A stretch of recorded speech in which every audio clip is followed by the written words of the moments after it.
Hello అండి, నమస్తే, welcome back to my channel. So ఇవాళ వీడియోలో ఫ్రాక్ని ఏ విధంగా కటింగ్ అండ్ స్టిచ్చింగ్ చేస్తారో ఎక్స్ప్లెయిన్ చేయబోతున్నాను. అది కూడా 3 లేయర్స్ వస్తాయన్నమాట. ఫ్రాక్కి 3 లేయర్స్ విత్ రాశి బుట్ట హ్యాండ్స్ అనేవి ఎలా స్టిచ్ చేసుకోవాలని చూపిస్తున్నాను. ఇది నేను యూస్ చేసిన ఫ్యాబ్రిక్ వచ్చేసి pure georgette fabric with crepe lining use చేశాను అనమాట.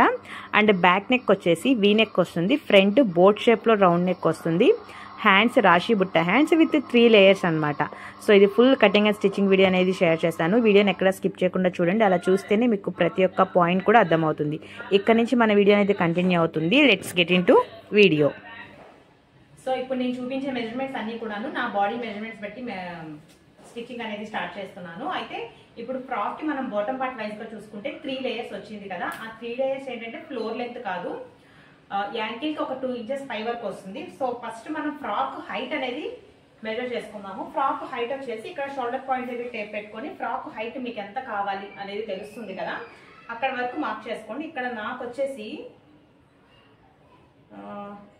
45 ఇంచెస్ ఉంది. ఓన్లీ ఫ్రాక్ హైట్ మాత్రమే 45 ఇంచెస్. నార్మల్గా నా హైట్ వచ్చేసి 5.3 ఇంచెస్, ఫ్రాక్ హైట్ వచ్చేసి 45 ఇంచెస్. ఇంకొకసారి మెజర్ చేస్తున్నా నేను.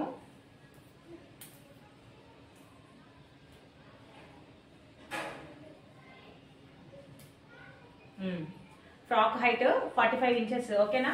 ఫ్రాక్ హైట్ 45 అండ్ అలానే చెస్ట్ పార్ట్ వచ్చేసి 34 ఇంచెస్, వేస్ట్ పార్ట్ వచ్చేసి 31 ఇంచెస్, ఓకేనా. నెక్స్ట్ వచ్చేసి హ్యాండ్ లెంత్, హ్యాండ్ లూజ్ ఒకటి మెజర్ చేసుకోండి. మెయిన్ కావాల్సింది మనకి ఏంటంటే ఫ్రాక్ హైట్ కావాలి, చెస్ట్ పార్ట్ 2 పాయింట్స్ ఉంటే సరిపోతుంది అనమాట. సో అసలు మనం ఫ్యాబ్రిక్ ఎంత తీసుకోవాలనేది ఒకసారి చూసుకున్నాము. ఇక్కడ నేను వచ్చేసి ఫ్యాబ్రిక్ ఓవరాల్ గా 9 మీటర్స్ క్లాత్ అనేది తీసుకున్నాను అనమాట. ఇక్కడ చూస్తున్న ఈ ప్లెయిన్ జార్జెట్ ఫ్యాబ్రిక్ 9 మీటర్స్. ఈ 9 మీటర్స్ లో మనం 1 మీటర్ ని ఫస్ట్ సపరేట్ గా కట్ చేసేసుకున్నాం. బాడీ పార్ట్ కి హ్యాండ్స్ కి 1 మీటర్ క్లాత్ సరిపోతుంది కదా.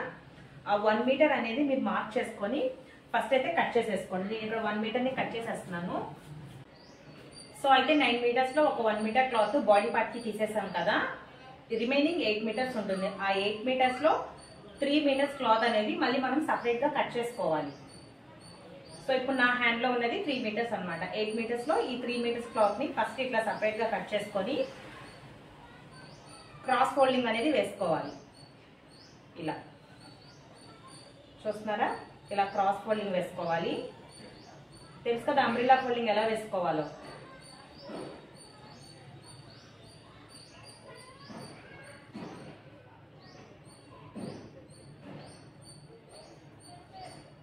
సో చూసారా, ఇట్లా క్రాస్ ఫోల్డింగ్ వేసుకొని నీట్ గా ఫ్లోర్ మీద సెట్ చేసుకుందాం. సో ఇట్లా క్రాస్ ఫోల్డింగ్ వేసుకున్న తర్వాత టోటల్ హైట్ వచ్చేసి 45 ఇంచెస్ కదా. 45 ఇంచెస్ లో బాడీ పార్ట్ 14 ఇంచెస్ మైనస్ చేసేస్తే కింద బాటమ్ పార్ట్ లెంత్ 31 ఇంచెస్. ఇది వచ్చేసి ఫస్ట్ లేయర్ అనమాట. ఫస్ట్ లేయర్ అంటే పైన ఫస్ట్ లేయర్ కాదు, లాస్ట్ లేయర్. లాస్ట్ లేయర్ వచ్చేసి పొడుగ్గా ఉంటుంది. సెకండ్ లేయర్ దీని మీద ఒక 10 ఇంచెస్ తగ్గుతుంది. థర్డ్ లేయర్ వచ్చేసి దీని మీద ఇంకొంచెం 10 ఇంచెస్ తగ్గుతుంది. ఫస్ట్ ఈ లేయర్ ని కట్ చేసుకున్నాము. ఫ్రాక్ హైట్ 45 లో మనం బాడీ పార్ట్ 14 ఇంచెస్ మైనస్ చేస్తే 31 ఇంచెస్ వస్తుంది. ఇప్పుడు ఈ హైట్ వచ్చేసి 31 ఇంచెస్ అనేది మార్క్ చేసుకోవాలి. ఫస్ట్ ఇక్కడ వేస్ట్ ని మార్క్ చేసుకున్నాము. వేస్ట్ వచ్చేసి నేను ఇక్కడ 8 ఇంచెస్ మార్క్ చేసుకున్నాను.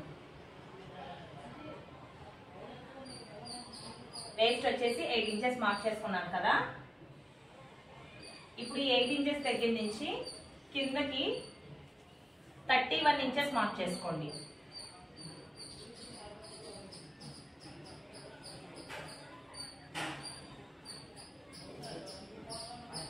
కిందకి 31 ఇంచెస్ మార్క్ చేసుకున్నాను. ఫస్ట్ మనం టేప్ ని ఇక్కడ పెట్టి మార్క్ చేసుకోవాలి. నెక్స్ట్ వచ్చే ఆ సర్కిల్ షేప్ మొత్తం టేప్ ని కోనం షేప్ దగ్గర పెట్టి ఇక్కడికి ఫస్ట్ ఒకసారి మెజర్ చేయాలి. ఎంత వస్తుంది?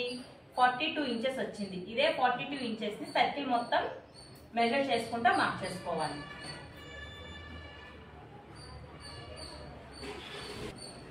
అయితే చాలా మంది అడుగుతున్నారు, ఫస్ట్ టేప్ ని ఇక్కడ పెట్టి ఇక్కడికి మార్క్ చేసిన తర్వాత రిమైనింగ్ ఉన్న అంబ్రెల్లా షేప్ ని కూడా సేమ్ అదే విధంగా మార్క్ చేయొచ్చు కదా అని చెప్పేసి. అలా మార్క్ చేస్తే మనకి కింద అప్ అండ్ డౌన్స్ అనేవి వస్తాయి అనమాట కటింగ్ చేసేసిన తర్వాత. సో మీరు అదే ఫస్ట్ టేప్ ని ఇక్కడ నుంచి ఇక్కడికి మార్క్ చేసుకున్న తర్వాత రిమైనింగ్ ఉన్న అంబ్రెల్లా ప్రాసెస్ మొత్తాన్ని కూడా ఈ కోనం షేప్ దగ్గర పెట్టి మార్క్ చేస్తేనే సర్కిల్ షేప్ మొత్తం నీట్గా వస్తుంది. ఓకేనా? సో ఇప్పుడు దీని ప్రకారం కట్ చేసేసుకోవాలి. ఇక్కడ మాత్రం సేమ్ యాస్టీస్ మనం మార్క్ చేసిన దాని మీద కట్ చేయకూడదు. ఒక 1.5 ఇంచ్ పైకి కట్ చేసుకోవాలి. అది ఎందుకు అనేది కూడా మీకు చెప్తాను. ఫస్ట్ అయితే ఈ షేప్ ని కట్ చేసేసుకున్నాం.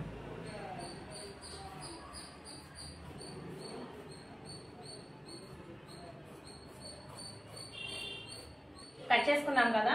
ఇప్పుడు ఈ 8 ఇంచెస్ కంటే 1.5 ఇంచ్ పైకి కట్ చేస్తున్నాను.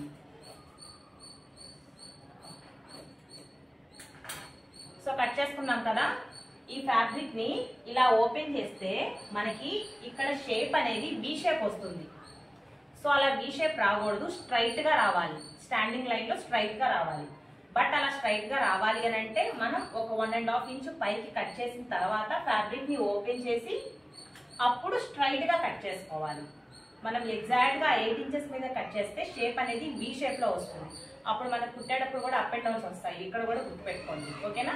ఇది ఫస్ట్ పైకి కట్ చేసిన తర్వాత ఫ్యాబ్రిక్ ని ఓపెన్ చేసిన తర్వాత ఆ మార్కింగ్ ప్రకారం స్ట్రైట్ గా కట్ చేసుకోవాలి.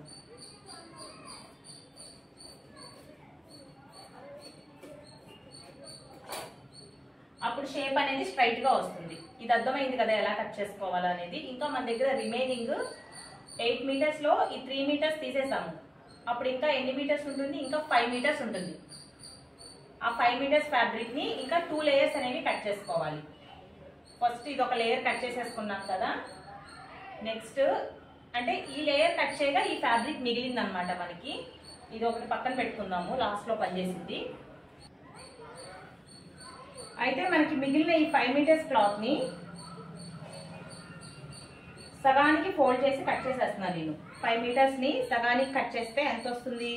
2.5 వస్తుంది. ఇదిగోండి నా దగ్గర మిగిలిన క్లాత్ ఇది కదా, దీన్ని ఇట్లా సెంటర్ లోకి ఫోల్డ్ చేసి కట్ చేసేస్తున్నా.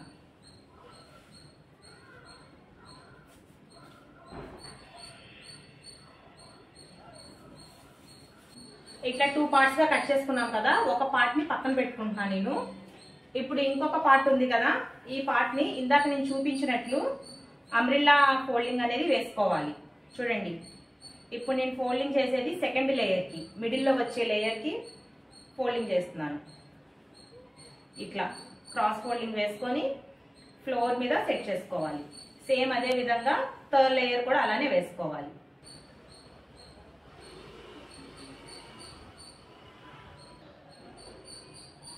చూసారా?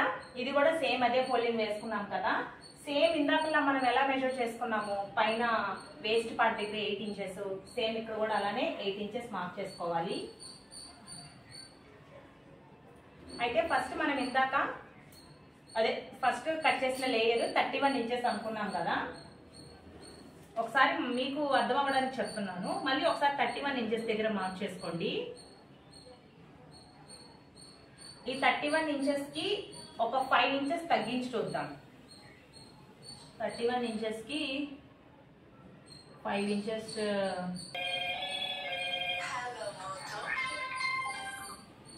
హలో, లైనింగ్ కాదమ్మా, ఏది? సో ఇక్కడ చూడండి, ఇది సెకండ్ లేయర్ అన్నమాట. సెకండ్ లేయర్ కూడా సేమ్ ఇదే విధంగా అంబ్రెల్లా ఫోల్డింగ్ అనేది వేసుకోవాలి. చూసారు కదా, ఇట్లా అంబ్రెల్లా ఫోల్డింగ్ వేసుకున్నాము.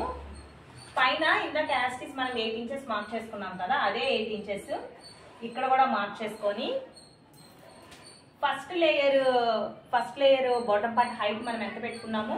31 ఇంచెస్ పెట్టుకున్నాము. ఆ 31 ఇంచెస్ లో 5 ఇంచెస్ అనేది నేను మైనస్ చేసేస్తున్నా. 26 ఇంచెస్ వస్తుంది. 26 అనేది మనం ఇక్కడ మార్క్ చేసుకున్నాము. 26 ఇంచెస్ మార్క్ చేసుకున్నాము.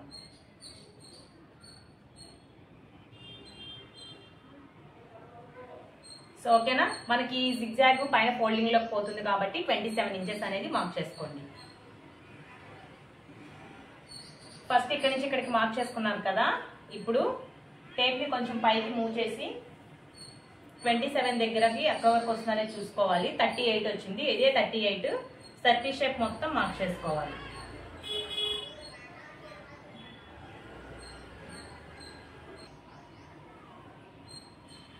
సో చూసారు కదా మార్కింగ్ ఎలా చేశానో, దీని ప్రకారం కట్ చేసేసుకుందాము.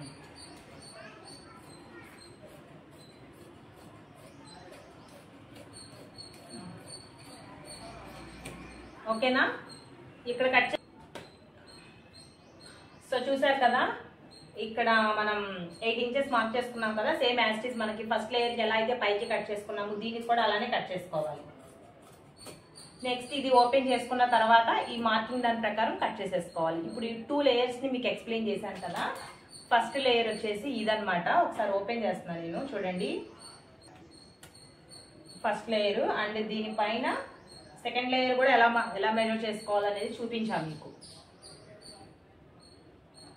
ఇది వచ్చేసి second layer and third layer కూడా సేమ్ ఇదే విధంగా థర్డ్ లేయర్ కూడా కట్ చేసుకుందాం. ఓకేనా.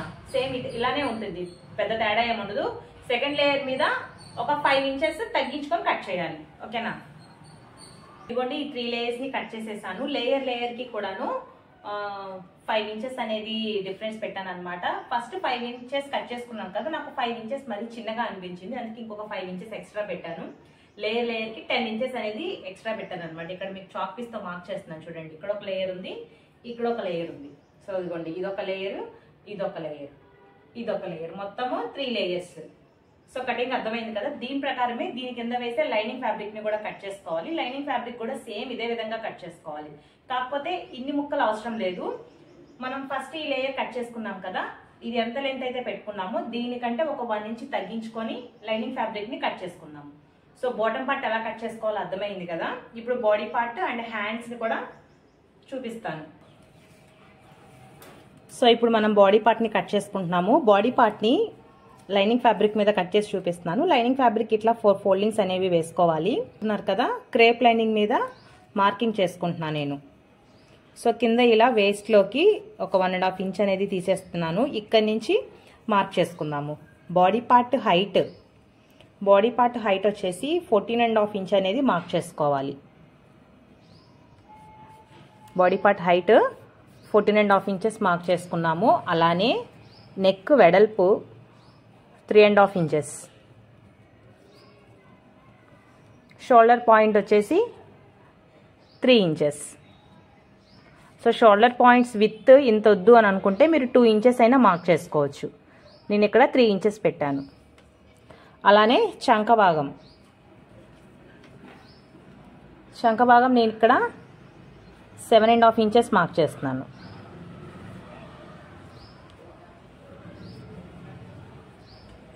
7.5 మార్క్ చేసుకున్నాం కదా. ఇప్పుడు చెస్ట్ ఖర్చుతో కలిపి 11.5 ఇంచెస్ మార్క్ చేస్తున్నాను. చెస్ట్ ఎంతైనా ఉండనివ్వండి, దానిని డివైడెడ్ బై 4 చేస్తే వచ్చిన దానికి ఒక 2 ఇంచులు ఎక్స్ట్రా ఖర్చు కలపండి. నేను ఇక్కడ ఖర్చుతో కలిపి 11.5 ఇంచెస్ అనేది మార్క్ చేశాను. చంక రౌండ్ తీసుకోవడానికి 2 ఇంచులు మార్క్ చేసుకోవాలి. ఇలా చూసారా, ఇలా మార్క్ చేసుకున్నాం కదా. ఇప్పుడు చెస్ట్ ఇక్కడ 11.5 ఇంచెస్ మార్క్ చేసుకున్నాం కాబట్టి వేస్ట్ పార్ట్ దగ్గర ఒక 1 ఇంచ్ తగ్గించుకొని 10.5 ఇంచెస్ అనేది మార్క్ చేసుకుందాం. సరే కదా, ఇట్లా మార్కింగ్ చేసుకున్నాం కదా. దీని ప్రకారం కటింగ్ చేసేసుకుందాం.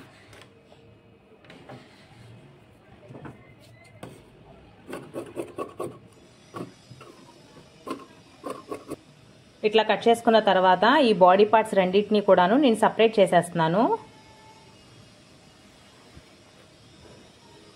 సపరేట్ చేసుకున్నాం కదా. బాడీ పార్ట్స్ రెండింటిని ఇట్లా సపరేట్ చేసుకున్నాం కదా. ఇప్పుడు నెక్ ప్యాటర్న్స్ అనేవి డ్రా చేసుకున్నాము. నెక్ వెడల్పు 3.5 ఇంచెస్, అలానే నెక్ డీప్ 7.5 ఇంచెస్. ఇది బ్యాక్ నెక్ అన్నమాట. 7.5 ఇంచెస్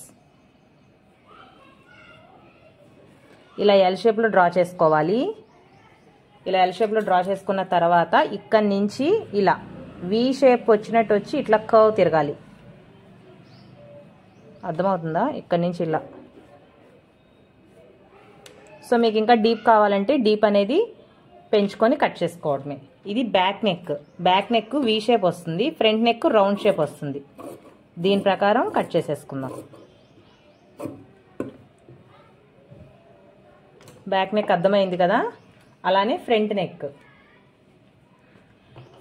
వచ్చేసి మరీ అంత డీప్ రౌండ్ అయితే కాదు, మీడియం డీప్ అన్నమాట. ఫ్రంట్ బాడీ పార్ట్కి ఇలా వేసాం కదా, మళ్ళీ ఫ్రంట్ నెక్ను కూడా ఇట్లా మెజర్ చేసుకోవాలి. నెక్ వెడల్పు 3.5 ఇంచెస్, నెక్ డీప్ వచ్చేసి 5 ఇంచెస్ మార్క్ చేస్తున్నాను.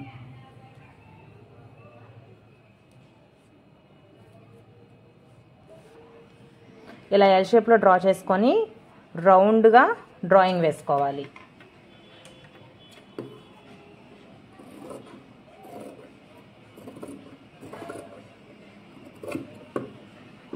అలానే ఫ్రంట్ చంక భాగం దగ్గర ఒక 1/2 ఇంచు క్లాత్ అనేది కట్ చేసుకోవాలి.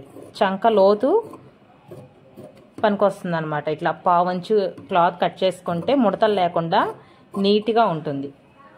ఫ్రంట్ పార్ట్ మాత్రమే కట్ చేసుకోవాలి. చంక భాగం దగ్గర 1/2 ఇంచు. బాడీ పార్ట్స్ ప్రకారం మెయిన్ ఫ్యాబ్రిక్ని కూడా ఇదే విధంగా కట్ చేసుకోవాలి. నెక్స్ట్ హ్యాండ్ కటింగ్ చూసుకుందాం. హ్యాండ్ కటింగ్కి క్లాత్ని 4 ఫోల్డింగ్స్ వేసుకోవాలి. చూడండి, ఇది రెండు ముక్కలు, ఇది 2 ముక్కలు, మొత్తం 4 ఫోల్డింగ్స్ ఇలా వేసుకున్నాం కదా.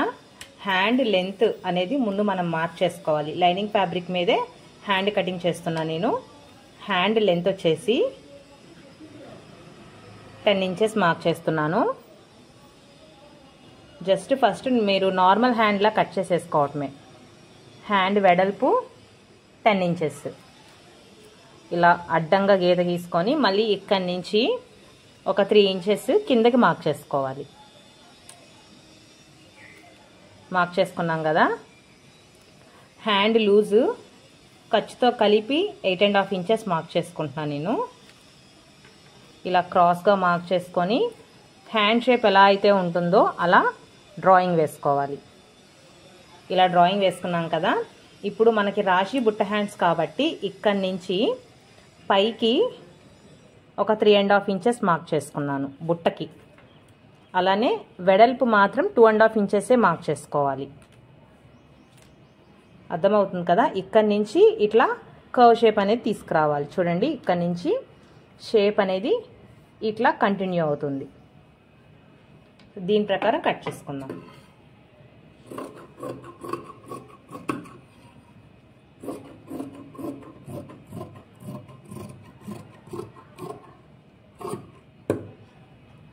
చూసారు కదా, ఇదే విధంగా మెయిన్ ఫ్యాబ్రిక్ని కూడా కట్ చేసుకుందాము. సో కటింగ్ అయితే కంప్లీట్ అయిపోయింది. ఇప్పుడు స్టిచ్చింగ్ పార్ట్ కంటిన్యూ అవుతుంది, వాచ్ చేయండి. సో ముందైతే నేను ఇక్కడ బ్యాక్ నెక్ని స్టిచ్ చేసి చూపిస్తున్నాను. చూస్తున్నారు కదా, ముందు మెయిన్ ఫ్యాబ్రిక్ మన మిషన్ మీద సెట్ చేసుకోవాలి. దానిపైన లైనింగ్ ఫ్యాబ్రిక్ అనేది పెట్టి ఫస్ట్ నెక్ లైన్ మాత్రమే స్టిచ్ చేసుకోవాలి. చూస్తున్నారు కదా, మెయిన్ ఫ్యాబ్రిక్ పైన లైనింగ్ ఫ్యాబ్రిక్ని పెట్టి ముందుగా నెక్ లైన్ ఏ షేప్లో అయితే మనం కట్ చేసుకున్నామో అదే షేప్లో ఫస్ట్ నెక్ లైన్ అనేది స్టిచ్ చేసుకోవాలి.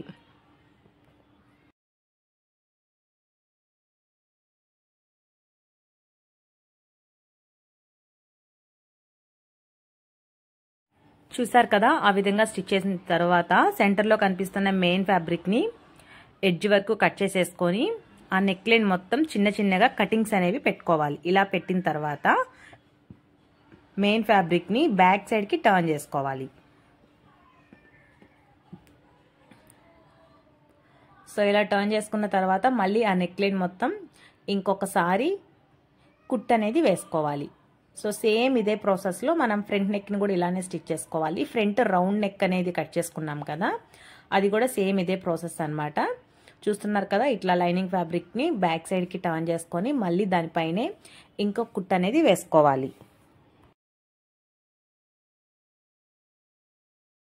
అలా నెక్ లైన్ కుట్టేసుకున్న తర్వాత బాడీ పార్ట్ని బ్యాక్ సైడ్కి టర్న్ చేసుకొని బాడీ పార్ట్ అంటే లైనింగ్ ఎలాంటి షేప్లో అయితే ఉందో దాని ప్రకారం మెయిన్ ఫ్యాబ్రిక్కి అటాచ్ చేసేసుకొని పక్కనే కనిపిస్తున్న ఫ్యాబ్రిక్ని కట్ చేసేసుకోవాలి. లైనింగ్ ఫ్యాబ్రిక్ ప్రకారం మెయిన్ ఫ్యాబ్రిక్కి అటాచ్ చేసుకుంటున్నాను నేను ఇక్కడ.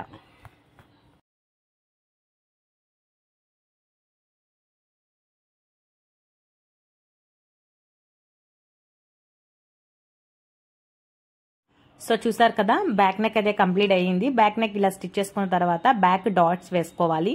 నెక్స్ట్ ఫ్రంట్ బాడీ పార్ట్ని కూడా సేమ్ అదే విధంగా స్టిచ్ చేసుకోవాలని చెప్పాను కదా.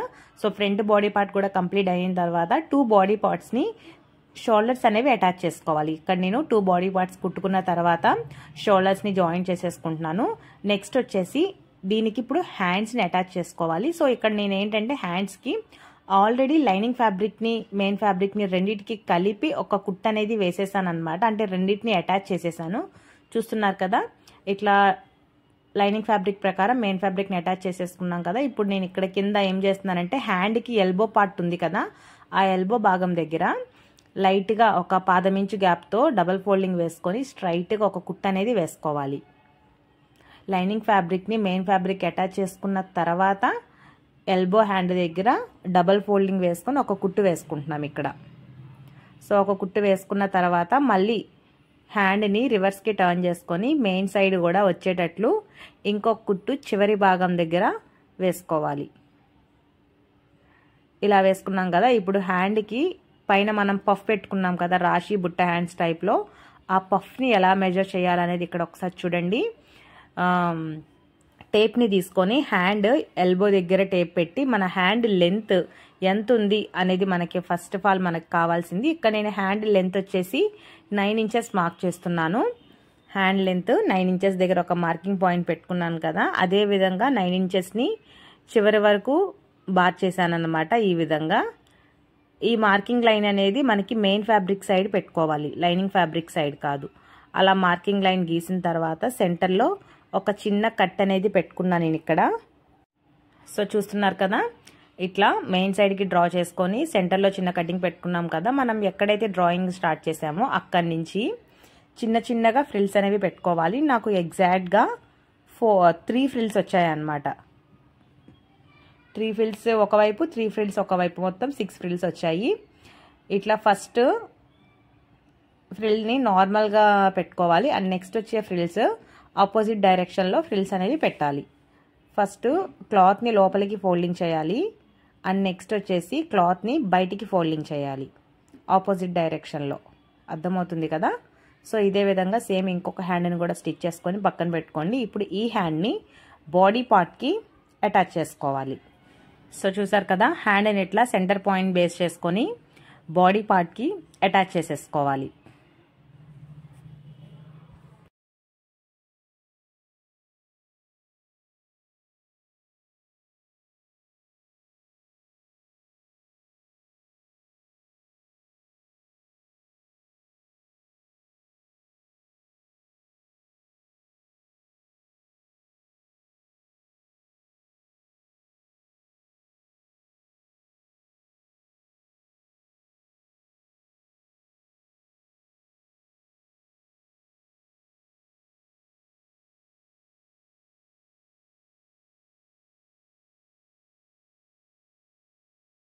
సో చూసారు కదా, ఇట్లా మనం 2 హ్యాండ్స్ని కూడాను అటాచ్ చేసేసుకున్న తర్వాత బాడీ పార్ట్ని బ్యాక్ సైడ్కి టర్న్ చేశాను నేను ఇక్కడ. బ్యాక్ సైడ్కి టర్న్ చేసుకొని హ్యాండ్ దగ్గర నుంచి కింద వేస్ట్ వరకు స్ట్రైట్గా ఒక కుట్టు అనేది వేసుకోవాలి. హ్యాండ్ దగ్గర కుట్టు లాగేటప్పుడు లైట్గా రఫ్ లాగాలి. అండ్ వేస్ట్ పార్ట్ దగ్గర రఫ్ లాగేటప్పుడు కూడా లైట్గా రఫ్ లాగాలి. సో అర్థమవుతుంది కదా. ఈ కుట్టు అనేది 2 సైడ్స్ హ్యాండ్స్కి కూడా ఒకేసారి వేసేసుకోవాలి. నార్మల్గా వేరే అంబ్రెల్లా ఫ్రాక్స్ కుట్టేటప్పుడు ఒకవైపే కుట్టు వేయాలని చెప్తాను కదా. ఈ మోడల్కి ఏంటంటే 2 సైడ్స్ కూడాను కుట్టు అనేది స్ట్రైట్గా వేసేసుకోవాలి. బాడీ పార్ట్స్కి 2 సైడ్స్ కూడాను కుట్టు వేసేసుకోవాలి. అండ్ నెక్స్ట్ దీని కింద బాటమ్ పార్ట్ని అటాచ్ చేసుకోవాలి కదా. ఆ బాటమ్ పార్ట్కి నేను ఇక్కడ ఫింగర్తో చూపిస్తున్నాను చూడండి, ఆ లైన్ మొత్తం స్టిచ్ అనేది చేసుకోవాలి. అలా మన దగ్గర ఉన్న 3 లేయర్స్ కూడాను ఫస్ట్ లైన్ మొత్తం కుట్టిన తర్వాతే బాడీ పార్ట్కి అటాచ్ చేసుకోవాలి. నేను ఈ 3 పార్ట్స్ని కూడాను సపరేట్గా కుట్టేస్తున్నాను.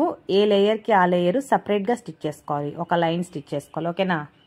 సో ఇక్కడ నేను 3 లేయర్స్ కూడాను సపరేట్గా అటాచ్ చేసేసుకున్నాను. ఇప్పుడు ఒక లేయర్ చూపించాను కదా, అలానే ఇంకొక లేయర్ అనమాట. అలానే మన దగ్గర ఎన్ని లేయర్స్ అయితే ఉంటాయో ఆ లేయర్స్ అన్నీ కూడాను సపరేట్గా ఒక స్కర్ట్లా స్టిచ్ చేశాను అనమాట. అంటే సైడ్ ఒక జాయింట్ ఓపెన్లో ఉంటుంది కదా, ఆ జాయింట్ని క్లోజ్ చేశాను అనమాట. అండ్ ఇక్కడ ఏం చేస్తున్నానంటే 3 లేయర్స్ కూడాను సపరేట్గా ఉన్నాయి కదా, ఆ 3 లేయర్స్ని కలిపి ఒక దగ్గరికి నేను సెట్ చేస్తున్నాను. అంటే ఫస్ట్ పెద్ద లేయరు, తర్వాత సెకండ్ లేయరు, లాస్ట్లో వచ్చేసి చిన్న లేయర్ అనమాట. ఈ మూడింటిని కలిపి ఇట్లా మనము పట్టుకుంటే ఇట్లా మనకి స్కర్ట్లా వస్తుంది. చూస్తున్నారు కదా, నేను ఇంకా స్టిచ్ వేయలేదు. మూడింటికి కలిపి ఇలా వేస్ట్ పార్ట్ దగ్గర ఒక జాయింట్ అనేది చేసుకోవాలి. సో అలానే జాయింట్ చేసే ముందు మనం దాని లోపల వేసే లైనింగ్ ఉంటుంది కదా, ఆ లైనింగ్ని కూడా లోపల పెట్టేసేసి ఫస్ట్ వేస్ట్ పార్ట్ని మాత్రమే జాయిన్ చేసుకోవాలి. అలా వేస్ట్ పార్ట్ని జాయిన్ చేసిన తర్వాత బాడీ పార్ట్కి అటాచ్ చేసుకోవాలి. చూడండి, ఇక్కడ ఆ లైనింగ్ పార్ట్ని లోపలికి వేసేస్తున్నా నేను. లోపలికి వేసేసి మొత్తం అప్పుడు మనకి ఏంటి మొత్తం 4 లేయర్స్ అయిపోతున్నాయి అనమాట. జస్ట్ పైకి చూడడానికి 3 లేయర్స్ ఉన్నా లోపల లైనింగ్తో కలిపి నార్మల్గా 4 అవుతున్నాయి. ఆ 4 కలిపి వేస్ట్ పార్ట్ దగ్గర ఒక కుట్టు అనేది వేసుకోవాలి. సో ఇక్కడ చూడండి, నేను ఆ లేయర్స్ అన్నిటికీ కలిపి నడుము పాట దగ్గర ఒక కుట్టు అనేది వేసుకుంటున్నాను. ఇలా కుడితే మనకి క్లాత్ అనేది మూవ్ అవ్వకుండా అన్నీ కూడా ఈక్వల్గా వస్తాయన్నమాట. చూస్తున్నారు కదా, ఇట్లా కుట్టుకున్న తర్వాత దీనిని మనం బాడీ పార్ట్కి జాయింట్ చేసుకోవాలి. సో చూసారు కదా, ఇట్లా బాడీ పార్ట్కి ఈ లేయర్స్ని ఉల్టా వేసుకొని జాయింట్ చేసేసుకోవాలి వేస్ట్ పార్ట్ దగ్గర. ఇలా జాయింట్ చేసుకున్న తర్వాత మన బాడీ ఫిట్టింగ్ని బట్టి లోపల కుట్లు అనేవి వేసుకోవాలి. సో కింద ఇంకేంటంటే మనం జిగ్జాగ్ ఒకటి చేసుకోవాలి. ఆ 3 లేయర్స్కి కలిపి లోపల వేసిన లైనింగ్కి మాత్రం డబల్ ఫోల్డింగ్ వేసుకొని స్టిచ్ చేసేవచ్చు. లోపల మనం జిగ్జాగ్ చేయనవసరం లేదు. అలానే ఈ 3 లేయర్స్కి మాత్రం ఖచ్చితంగా జిగ్జాగ్ చేస్తేనే దాని లుక్ అనేది బాగుంటుందన్నమాట. సో ఇంకా ఈ డ్రెస్కి ఏంటంటే నేను ఫ్రంట్ సైడ్ అండ్ హ్యాండ్స్కి స్టోన్స్తో హైలైట్ చేశాను. సో అది ఇక్కడ మీకు వీడియో చూపించలేదు, బట్ నార్మల్గా మన శారీ గమ్ ఉంటుంది కదా, ఆ శారీ గమ్తో స్టోన్స్ అనేవి స్టిక్ చేశాను అనమాట. చాలా హైలైట్ అయ్యింది ఆ స్టోన్స్ స్టిక్ చేయడం వల్ల ఫ్రాక్. సో ఫ్రాక్ లుక్ ఎలా ఉందా ఏంటా అనేది కమెంట్ చేయండి. వీడియో నచ్చితే లైక్ చేయండి. ఇట్లాంటి మరిన్ని ఇంట్రెస్టింగ్ వీడియోస్ కోసం ఛానల్ని సబ్స్క్రైబ్ చేసుకోండి. Thank you for watching. Bye.